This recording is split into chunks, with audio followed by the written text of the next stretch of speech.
Hi, this is Amy Downs, and we're going to go over the activity viewer in Hapara Highlights, looking at browser tabs and snaps. The first screen shows you the live feed of your students' devices. It shows the class activity with all the sites that your students currently have open. It also lists all the URLs and documents that exactly one student has open. So on the right-hand side of your screen, you'll see that is a live feed that's constantly changing.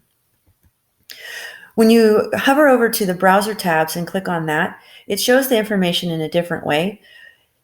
It shows it in a list form. The bold is what your student's screen is showing at that time. In the event that it shows that a learner is offline, just go ahead and run that diagnostic and it will generally fix that problem. When we look at browser tabs, you have a few options. You can click the X to close a student tab, but remember, you also have other features and highlights for messaging, focusing students, scheduling, and sending messages.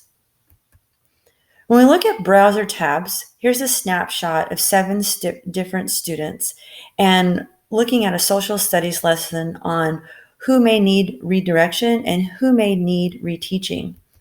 The idea of this is to look at the visibility of the digital platform that we have for learning.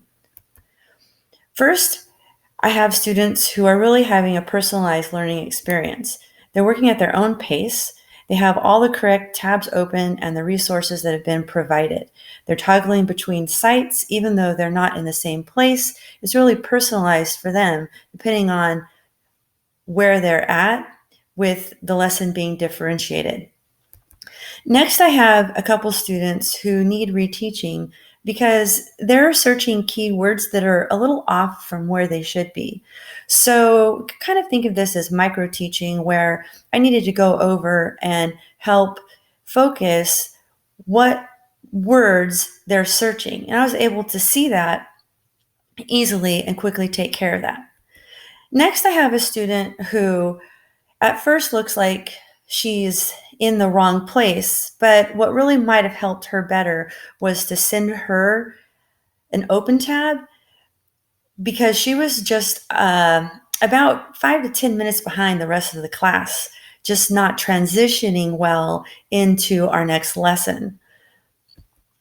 These students here were a little bit more off task. Initially, they were in the right place, but as I looked at my live feed, their browsing became more and more off task. I could have focused them, but what I chose to do was go talk to them and have a lesson on digital citizenship and responsibility. Another thing that you can do is take a snap. When you hover over, an icon appears of a camera, and it allows you to take a screenshot of a student's online activity. When you take snaps, you can capture student learning and engagement. You can also capture any needed redirection and decide when, where, and how you want to take care of this issue. You can also communicate learner feedback, and you can email snaps to yourself. I want to encourage you to take snaps and message students for the positive.